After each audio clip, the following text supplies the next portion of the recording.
Come along, children. Now we're going to have a little music.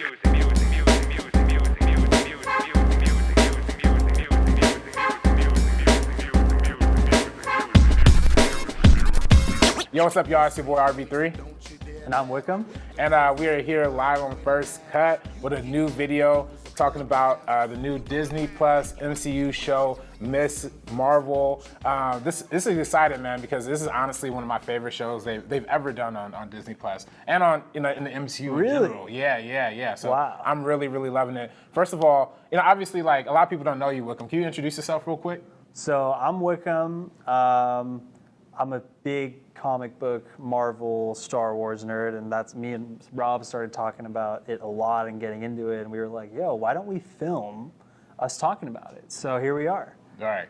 Now, literally, like, I feel like we always riff about Marvel stuff, like in the office, we're always playing like Doctor Strange. So we always have, it's about time we actually get on and start talking about Ms. Marvel, because I felt like it's really important to talk about it with you, especially because you were mentioning to me how this was one of the superheroes you've kind of identified the most with, right? Right, absolutely, because, ever since I was a kid, as being like a Sri Lankan American, South Asia, brown, I never thought I would live to see the day of a brown superhero, and a brown Marvel superhero at that, And, like, not only is she brown, but, like, Marvel doesn't shy away from, like, exploring her culture, exploring her family dynamics, exploring, like, everything about, like, what it's like to be a Pakistani American Muslim, And I think that's the main selling point and the main adage that makes this Disney Plus show different than all the rest of them. Yeah. Because we've seen so many, we've seen so much in MCU, we've seen so many origin stories. Yeah. We've seen Moon Knight, we've seen Black Panther, we've seen Shang-Chi recently, Yeah. the first Doctor Strange, all origin stories that kind of play to more or less the same formula, right. But it's about what makes them different. And with Black Panther, it was the Black element, right? It was the African American or the African culture celebration that movie presented. Right. With a movie like Captain Marvel, another origin story, it was the celebration of women, the femininity of all that kind of stuff. Absolutely. And with this one, it was kind of like the celebration of both. It was the celebration of a Pakistani young teenager who was dealing with her own struggle in a very unique way. I mean, I feel like they had so much style in this show. Oh my with God. the way they animated stuff and everything. Yeah, the cinematography and the visuals were incredible and kind of like a ADD collage like style. But I kind of want to go back to what you were saying about Black Panther, right? So like, I remember when, like, even before Black Panther came out, there were like memes of like, it's like me when Black Panther comes in theaters, and like people were dressed in like actual like the Black Panthers, like the political like, group, like like they were like ready for Black Panther. They were ready for their culture to be like represented, and like I was happy for my friends, and like and then like Shang-Chi came out, and they explored like his culture and sort of Asian culture, and like. I feel like those three movies, Shang-Chi, Black Panther, and Ms. Marvel, have this like common theme of like exploring diversity in like an honest, authentic way. And I think that's what's really appreciated. It's not showing diversity in the sake of like, oh, like they're more different or they're more, how can I say, like they're more exploited. It's not like they're poor people that we see in Shang-Chi or in Black Panther or in this, right? It's not like they're like impoverished. It's not like they're struggling with life or a bunch of like racism and stuff like that. It really kind of paints them as just normal people with extraordinary abilities and extraordinary resources. And in the case of Ms. Marvel, honestly, she doesn't really have like that many resources, at least compared to Shang-Chi. He had a whole family, a whole network of people. Black Panther obviously is with Wakanda, but this is a very Jersey City hero. Like it's very much set in.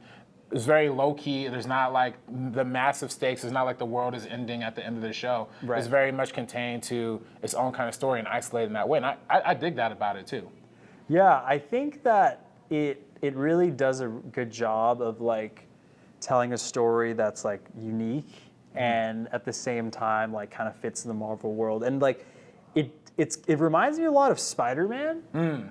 Because she's in high school, she's got a crush, she's in New Jersey instead of New York. And it feels like, she's like a kid, which I really appreciated.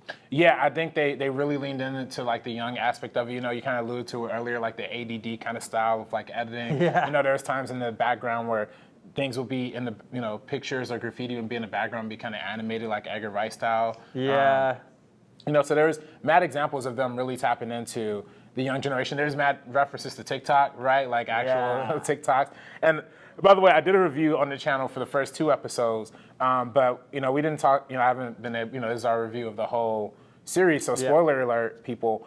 But one of the episodes that stood out to me that was a little less like connected to the teenage aspect was actually episode 5, the one where she went back to Pakistan and visited her Karachi, and visited her grandmother, and we got that whole flashback moment of her learning the story of how like her grandmother ended up finding the stars and getting back on that train. What'd you think of that episode? Yeah, I think that episode was great because it was like, wow, like they explored her culture a little bit, like what it's like to be a Pakistani American, but then they like went to Pakistan, and like, I haven't been to Pakistan specifically, but I've been to Sri Lanka a lot, Dubai, Singapore, and they like really nailed kind of the vibe, like the hustle and bustle energy that they have there, but also the set dressing and the cinematography really like elevated what it actually looks like.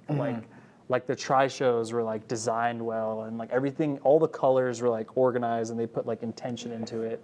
But like story-wise, I really enjoyed learning about her great grandmother and sort of this like lineage of women and their relationship with each other, because there's Kamala, her mom, and then the great grandma.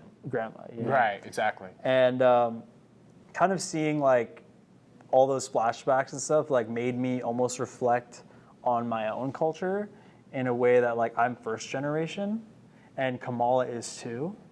So like I kind of felt all these, like I related to her a lot in her experience of like being over there, and like, yeah, it was just really great in general. Yeah, I really appreciate that they had so much care and attention to how they represented, like you said, Pakistani culture. Because in the beginning, they definitely show the mosque and when they're in New Jersey, and they definitely show them going to local celebrations, weddings. Like we get a lot of different facets of, like you said, Pakistani American culture. Which was really great. And you could shout out to the directors. I believe their name is Abdel and Balini. Baleen, and they directed all 6 episodes. And you could definitely feel that like authenticity throughout all of the series. And I think that's really crucial because there's a lot of times in this series, especially by the I forgot what they're called with the acronyms, but the damage control. They're always pressing Kamala, and they're pressing that mosque a lot in this show, which is very true to the American experience of Muslim people being discriminated against post 9/11. Absolutely, like they touched on modern day American Islamophobia like in a non-cringe, like fake way. You know what I mean? Where they kind of made little subtle jokes about it, even like afterward, like, oh, you know how it is when people talk to us, like, and I really liked that because, like as a brown American, like personally, like I'm not Muslim, but like I've even been discriminated against, like especially like, being in kindergarten as a brown person during 9/11.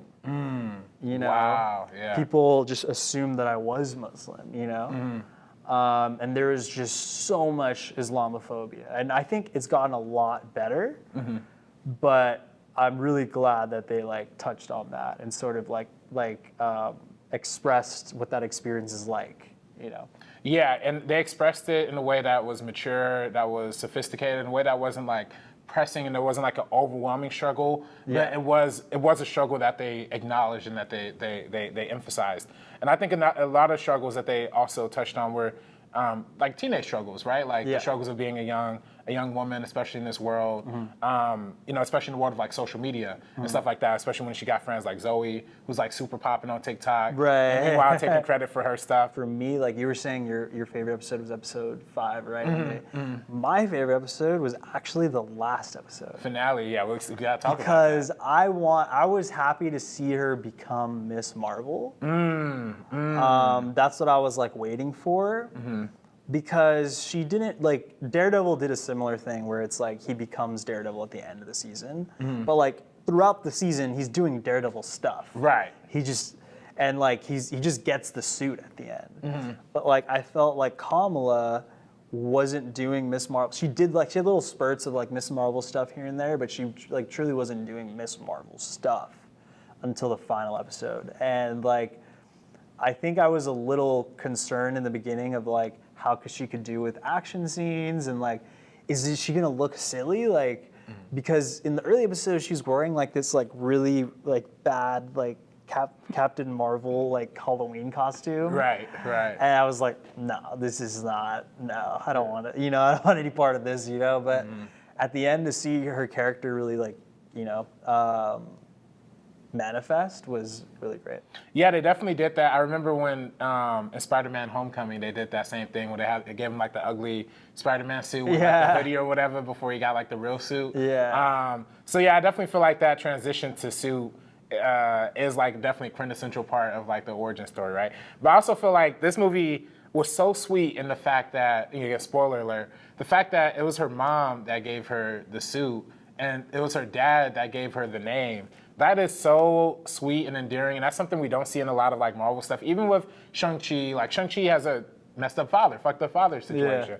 Black Panther, he doesn't, his dad died. Like that's what he's dealing with through that movie. So it's like, we don't see, you know, Peter Parker, like neither of his parents or Uncle Ben. Right. So it's like the constant through line through a lot of these Marvel shows have been the absent parent or the absent parentage. But this is the first time that I've seen a Marvel show where the parents are like actively involved and like kind of contributing and supporting. It was a really beautiful thing, honestly. That's a really good point. I never thought about that. Yeah, like even like Tony Stark has a bad relationship with his dad, and they're both murdered. Like everyone. I actually.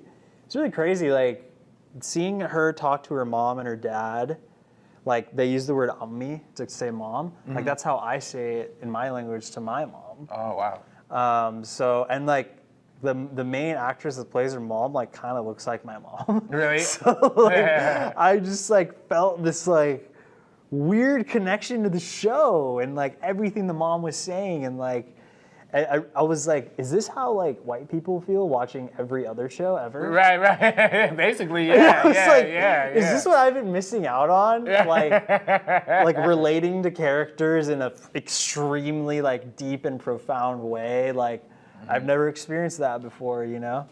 But yeah, like it's really cool that her parents are supportive. I thought maybe it was a little bit unrealistic though. Yeah.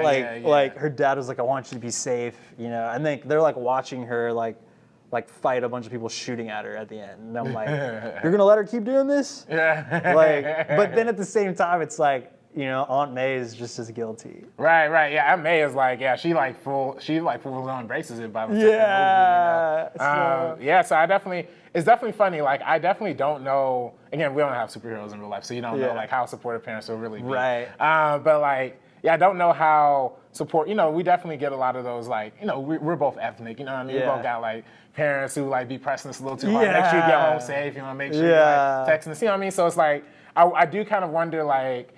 If that part is a little bit of a mismatch, but I do think like the overwhelming majority of her family and friends that end up being on her side, the fact that we got that great moment at the end where it was almost like the whole Jersey that was watching that fight play out stood in front of her and the damage control agent to protect them. Right. I thought that was a really beautiful moment of showing like community is really standing behind her, because in the beginning they were all hating on her, right? They were calling her nightlight. They were thinking she was this weird criminal. Right. But even by the end, like even the police was like standing by her. So I like that. I like seeing that journey by the people embracing the Miss Marvel persona. Yeah, if I told my mom that I was a superhero, she would lose it. She would probably throw something at me or something. I don't know. You're not doing that. You're not going to be a superhero. What are you? Get a job. Can't keep your room clean. Like, what you mean? Get a job in an apartment. Like, you didn't make money being a superhero. What the hell? How much they pay? Like, they do how much minimum Tony wage? Stark? Yeah, how much Tony Stark paying you? He's dead. Like, what? Peter Parker on the internship or something. Yeah. But it was good, man. It was. I really dug it, and like I said, the last 4 episodes, also in where with the great grandmother, they have that great like car chase sequence. Oh right. Throughout the streets, I thought that was really good.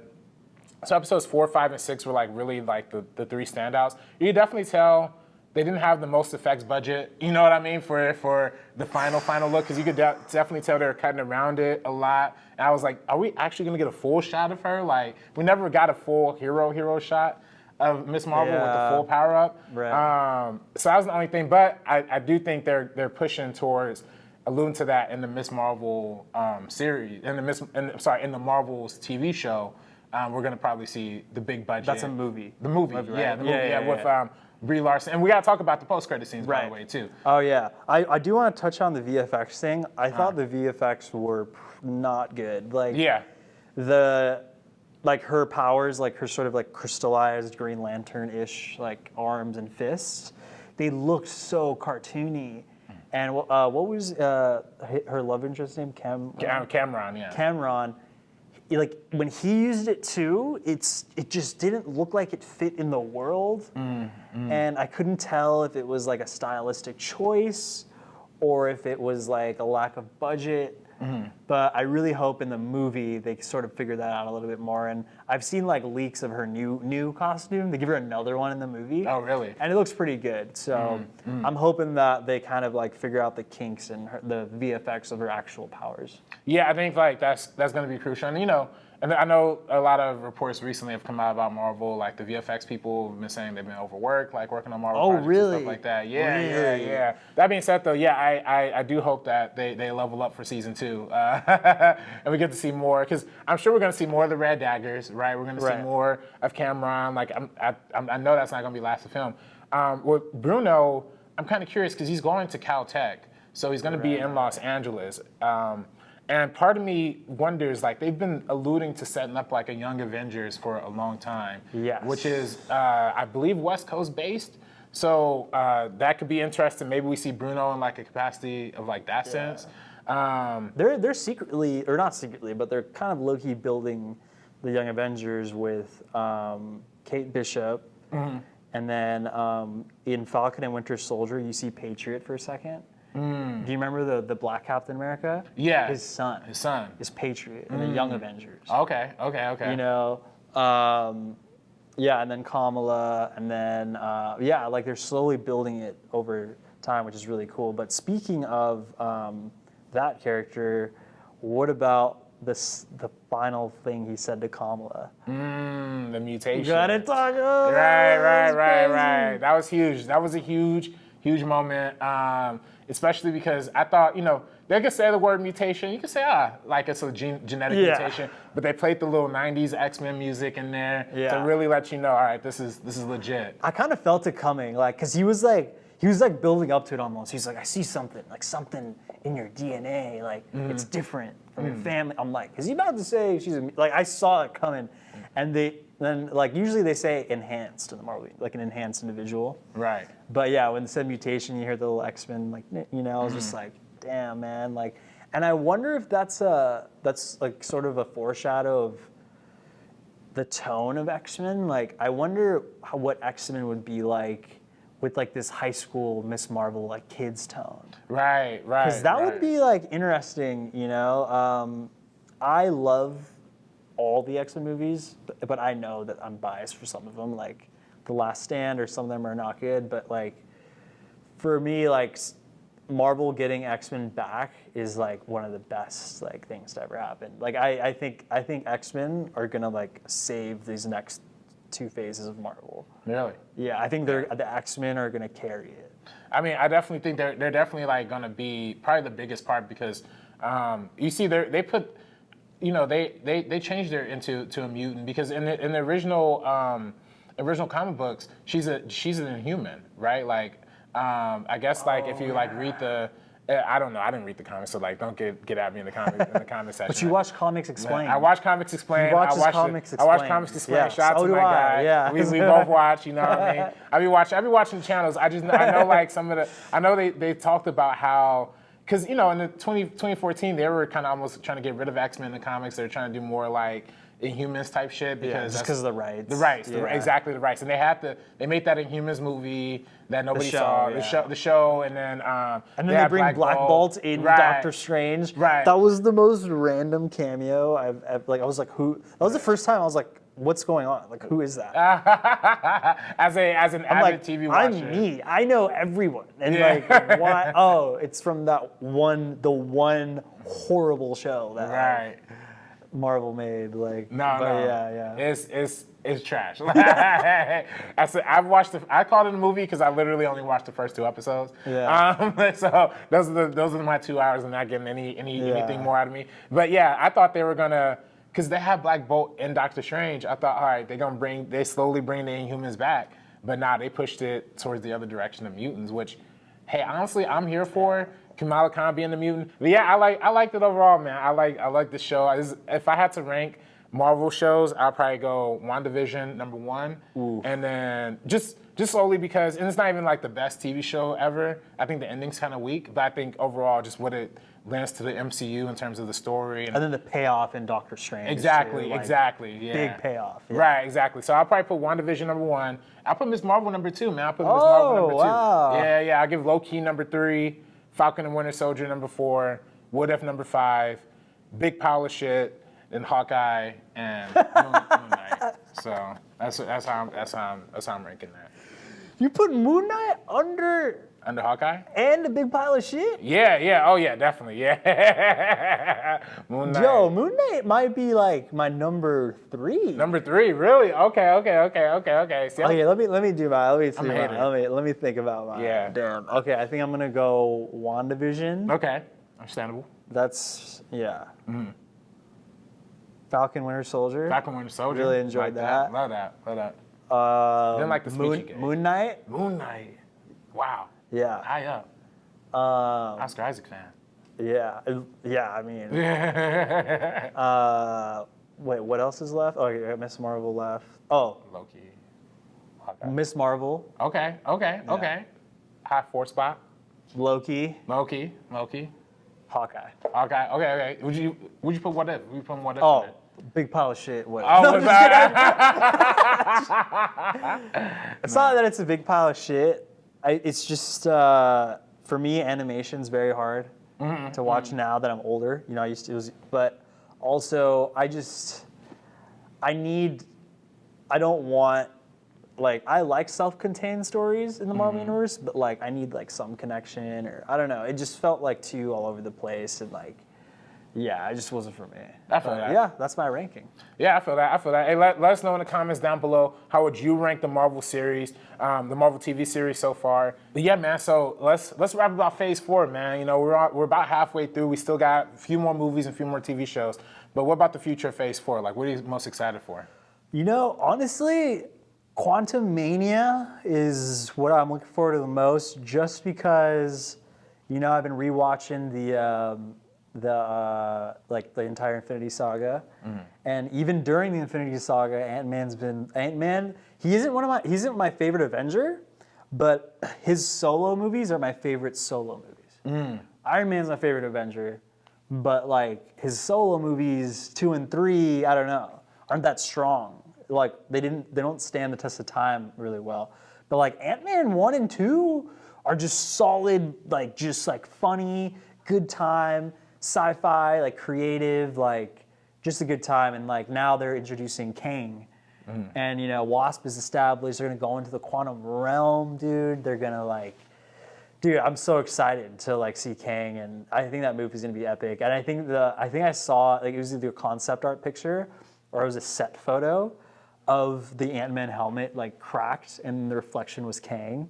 I don't know, and that just got me hyped. Like, I don't know, like to see Ant-Man like fight like a villain like that. Sizable. Yeah. Somebody who actually is like villainous. I gotta say, man, you saying that the Ant-Man's your favorite, that's a hot take right there. That's a hot take, because I know a lot of people who like rank Ant-Man at the bottom. I like Ant-Man, you know what I mean? I like Ant-Man, but you know what I mean? Paul Rudd, man, he's so funny, man. Funny He dude. Carries that. He gets Even small. like Michael Douglas, dude, like he's great. Like Michelle Pfeiffer. Michelle Pfeiffer. The second one. Kate from Lost. I'm sorry, I don't know her real name, but Kate from Lost. Same person. Yeah, man. But yeah, that's crazy though. I think, I definitely am looking forward to that because of what they got with Kang, and also I think they're gonna be setting up a lot of stuff with Fantastic Four. Also, just seeing the quantum realm, they like kind of alluded to it a bunch of times, but probably gonna be spending a lot of time in there. But let's talk about like Wakanda Forever. You know what I mean? Because that's the next one up, and that's what I'm most excited about. I think definitely that to me is going to be hyped. It's a little sad. I know they put out the news recently. Daniel Kaluuya is not going to be involved in it. What character does she play?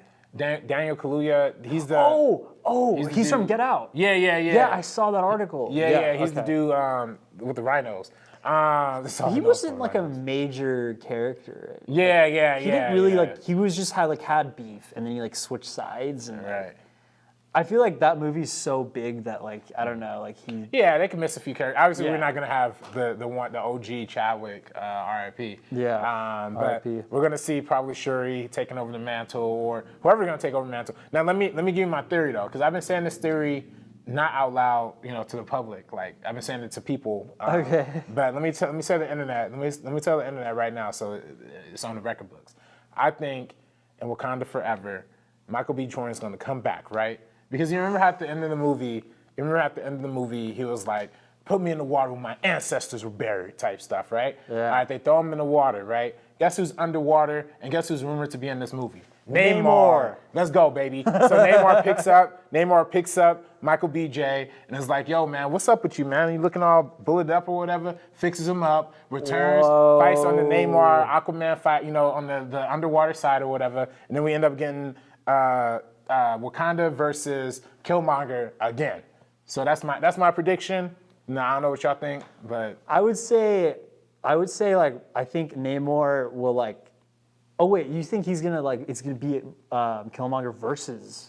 I think it's gonna be Killmonger versus Wakanda. I thought, and then maybe he switches side. Maybe Killmonger switches side. Yeah. I don't know. You know what I mean? I think he would. I think like he would come out of the water and like find out how they write T'Challa's death or like what happened to T'Challa. Like I don't know what the writers are gonna write. Right. I have no idea. And then so like I think Michael B. Jordan's gonna come back and like find out about whatever happened to T'Challa, and like T'Challa's like influence is gonna influence him and like. But that's a tough like writing situation because then you gotta get like all of Wakanda to want Killmonger to be king. It's like, why would they want him to be king?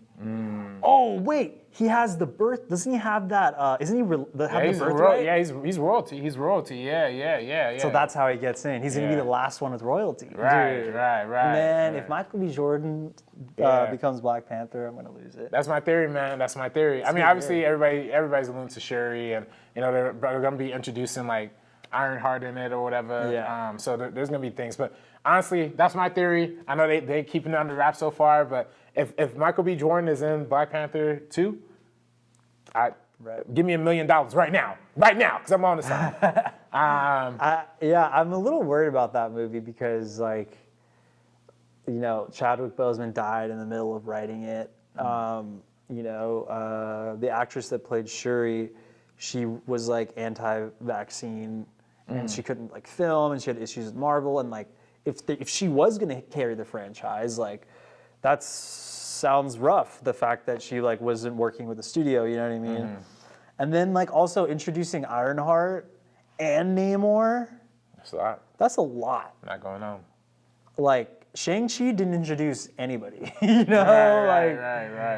Right. But Black Panther's introducing like a new Black Panther, Namor, and Ironheart. You know what I mean? So. I'm a little worried, but Marvel can handle a lot of characters. They're not Sony. Like Sony does not know how to like handle like a lot of characters. Like Marvel can, like obviously if you've seen Endgame, you know that they can handle it. So I think I think they're gonna figure it out and make something special. Yeah. No, I'm excited to see what they do. Ryan Coogler, he's always holding it down. And shout out to Ryan Coogler directing Black Panther 2. Shout out to Nia DaCosta who's directing the Marvels. And she also directed the post-credit scene of Ms. Marvel with Brie Larson, where she did that little swap at the end. Shout out to that. Shout out to Black directors in the MCU, like killing shit. You know what I mean? That's fire. We ship it. Also, like Blade. Yeah, Blade. We didn't even talk about that. Yeah.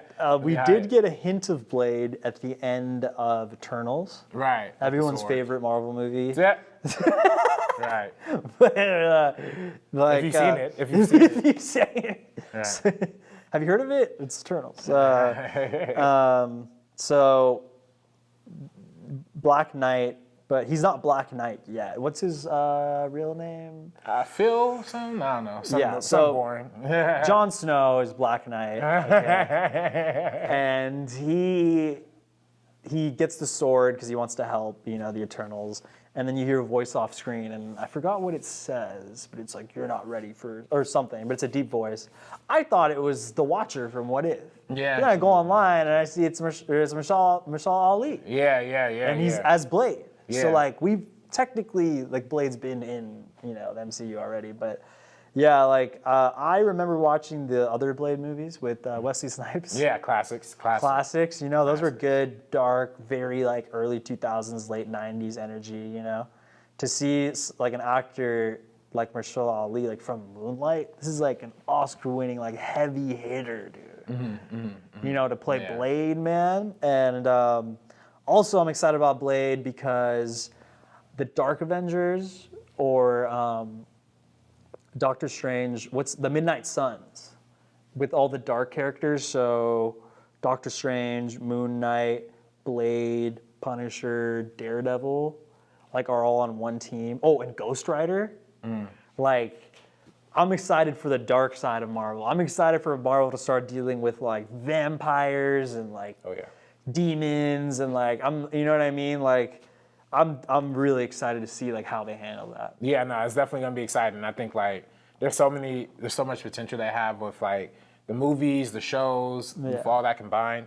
So yeah, I think I'm excited to see what Phase 4 has, what the rest of the MCU has for us, until it one day just ends up ending. I don't know if it's ever gonna end, but as long as that gravy train gonna keep rolling, you know what I mean? They keep making good stuff, keep us interested. Yeah. I'm all on board. But yeah, man, I think man, we've been talking for a cool minute. Yeah. I think unless there's is there anything else you want to say about Ms. Marvel or MCU? One small thing. Yeah, let's get it. There's 2 actors in the talks for Ghost Rider, and it's Daryl from The Walking Dead. No, yeah, Daryl from The Walking Dead. Okay. And Ryan Gosling. Ryan Gosling said he was interested, right? Like, he said he was interested. Because he's playing the main character in the Russo brothers' new movie, The Gray Man, on Netflix. So he said he wants to be Ghost Rider. Oh, and I'm like, dude, like, Drive, like the guy from Drive and Blade Runner 2049, but he's like also Ghost Rider. Very excited. Yeah. But anyway, just want to put that little side on it. Nah. Ryan Gosling, Ghost Rider would be sick. Yeah. I hope they give the little kid, not the little kid, but the Mexican guy from Agents of S.H.I.E.L.D. a chance too. I know they had Ghost Rider in that. Oh yeah, because he had the Mustang. He had the Mustang that turned on fire. Yeah. And that was actually, he was kind of hard too. I ain't gonna hold you, it was hard. But either way, whatever they do, I'm here for it. Give me all of it. Give me all of it. With that being said, though, thank you all for tuning in to this review of Ms. Marvel Spoiler Edition. Let us know what y'all thought of the show in the comments down below. Y'all liked it. Y'all like Iman Vellani as the lead character. She was amazing. Who was your favorite character in the whole show? Let us know in the comments. And you can follow me at DirectorRB3 on Twitter and Instagram. What can work do follow you? You can follow me at WIKVM on everything. Hey, that's it. Make sure y'all follow him. And make sure to subscribe to First Cut YouTube channel if you haven't already. And follow us on Instagram and Twitter at First Cut TMO. All right, I am RB3. And I'm Wikum. And we are out. Peace out, y'all. Peace.